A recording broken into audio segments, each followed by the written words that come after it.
महात्मा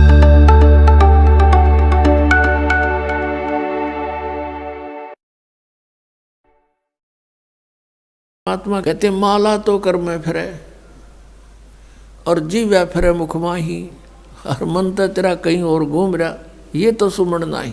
108 मंत्र आपको बताए जाते हैं, ज़्यादा भी कर सकते हो कोई बात नहीं, और किसी दिन कम भी रह जाते चिंतित नहीं होना चाहिए, क्योंकि परमात्मा को पता है काल ने यू एजेंट छोड़ रखा मन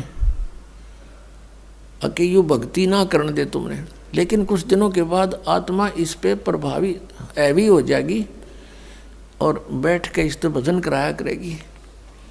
फिर श्वास का मंत्र आ जाता है, ये मन भागता है, फिर थोड़ी देर पाछा फिर चेतन हो जाए, फिर करे, तो ऐसे करता रहे, ऐसे अभ्यास बनेगा इसका, ऐसे ही चलता है।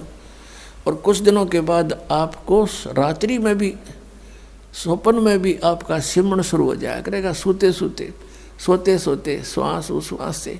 और एक श्वास उश्वास की इतनी कीमत है सतनाम की, 2 अक्षर की, और तीसरे का तो कहना है कि सार नाम तो वो तो एक का जपया हुआ घना काम करते हैं। तो इतने धनी बन जाओगे आप इस भक्ति से। ये भक्ति और फिर आशा, आशा यहाँ के नहीं रखे, जरा अंत में आपकी इच्छा, किसी बेटे या बेटी में, कार या कोठी में, पोते या पोती में, किसी प्रकार देवता या देवती में, किसी भी सतिथि में। मान लीजिए आप वृद्ध होगे और उधर से आपकी बेटी विधवा होगी, तो आपके साथ काल ने यूँ और एक जाल कर, बेटी वही विधवा होगी जो नाम तो दूर होगी। अगर बेटी भी नाम ले रही होगी तो नहीं हो सकती उकचुक, गारंटीड बात है।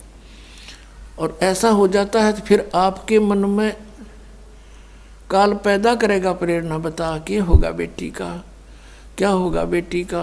वह बेटी महात्मा रह जाएगी, फिर वहीं की से पशु बनकर वहीं फिर हल खींच रहा होगा। एक किसान था,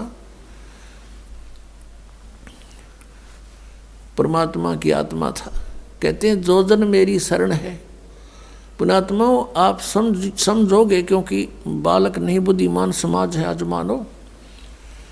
किसी का बालक बिगड़ जाए, बेटा या बेटी, उस माता पिता से पूछ कर देखो वो कितना दुखी रहता। सपने में भी उसको ये चिंता बनी रहती है कि किस प्रकार मेरा बच्चा फिर से लाइन पकड़ जाए, उसके लिए कितना दुखी होता है। और हम उस परम पिता के बच्चे, उसी के बेटा बेटी हम, और वो हमारे, हम कितने बिगड़ के यहाँ आगे इस काल का फंस गए। अब ये हमारी रेल बना रहा है सबकी, ब्रांड मट्टी के रखी यहाँ पर, ले लिए इंडिया हमने इसके साथ आकर के। लेकिन वो कहते हैं ना माता पिता बुरे नहीं हो सकते, बेटा बेटी वैसे 100 गलती कर दे। अब उसी विधान से वो हमारा पीछे फिर रहा है।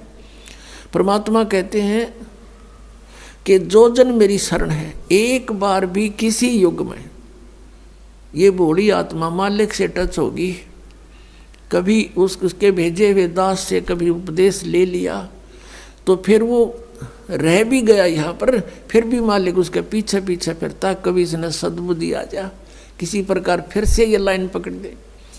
तो ऐसा ही एक किसान था। अब उसके पास परमात्मा गए और उसे राम रमी करी, क्योंकि पिछला संस्कार जो होता है उसमें गुण होते हैं।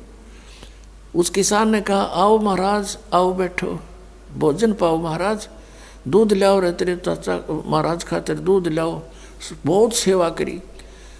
अब परमात्मा ने कहा, भक्त कहा चौधरी साहब कुछ भक्ति भी कराया करो। बोला जी भक्ति करा हम खूब।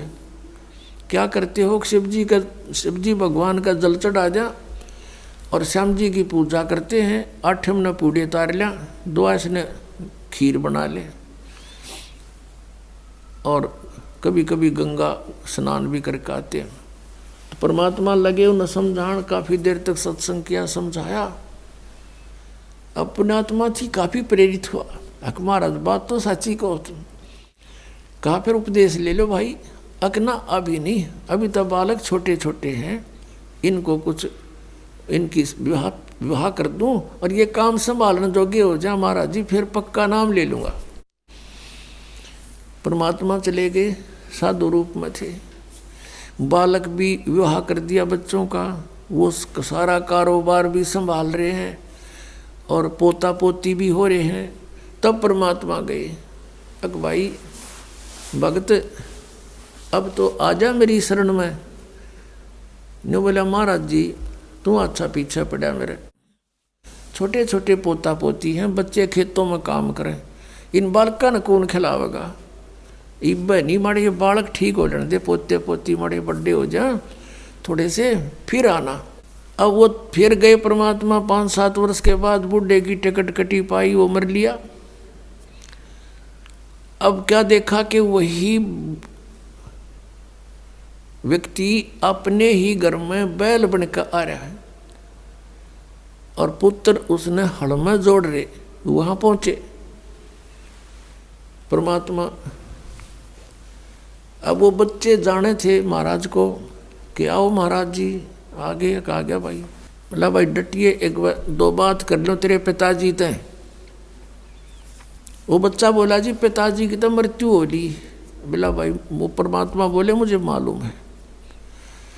अब उस बैल के पास गया, कान में कुछ मंत्र से बोले, वो उसने तो मंत्र लागे थे, परमात्मा उसकी भाषा में बोल रहा था। तो बैल ने अंदर से बोल तो वो नहीं सके था, अंदर की भाषा भी जानते हैं मालिक।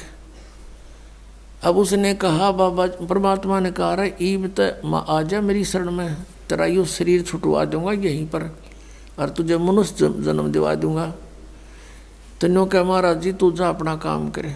अब मेरी जगह पर कोई और बैल आ गया, काम ठीक ना करेगा तो मेरे बड़का का टोटा नहीं हो जाएगा। अब परमात्मा चले गए, भाई ठीक है। कुछ दिनों के बाद क्या हो गया कि वो बैल वाला शरीर भी छूटना ही था, कभी ना कभी मृत्यु होगी। फिर वो बन गया सर्प। अब सांप बन के इसको याद आती है कि कुछ पैसे जब दबा रखे हैं मैंने, धन पहले जमीन में छुपा दिया करते, चोरी के डरते हैं। चांदी के सिक्के, सोने के जेवरात, आभूषण जमीन में दाब दिया करते। बूढ़ा मर जा बतान पावे को नहीं, फिर वो सर्प बन के आया करे ना, रह गए उड़ा नो कहे हमारा सर्प आवे है। वो सर्प थारा है कि में लग गया होगा पिछला संस्कारी को, दाब रहा होगा 500-200 रुपये की तक गुण में, उन्हें ढूंढता फिर। अब वो सर्प बन के आ गया। वो जो ही सर्प बन के घर में घुसा, बच्चा ने पता लग गया, उसके मारे लठ वो डंडे डंडे मारने लगे, इतना मोरी में के निकल के और बाहर उसका जंगल सा था उसमें खिसक गया और वहाँ पड़ा पड़ा कर रहा है सांप। अच्छे डंडे लाग रहे, उसकी सांकड़ी गई टूट। तो परमात्मा आए और वहाँ बैठ के न बोले सुना भगती अब के सलाह तेरी। ने बोला जी ले लो शरण में। ने बोला भाई शरण मत आया पर सांकड़ी तोड़वा का आया तो। अब परमात्मा कहते हैं जहाँ आसाता बासा हुई और मन कर्म वचन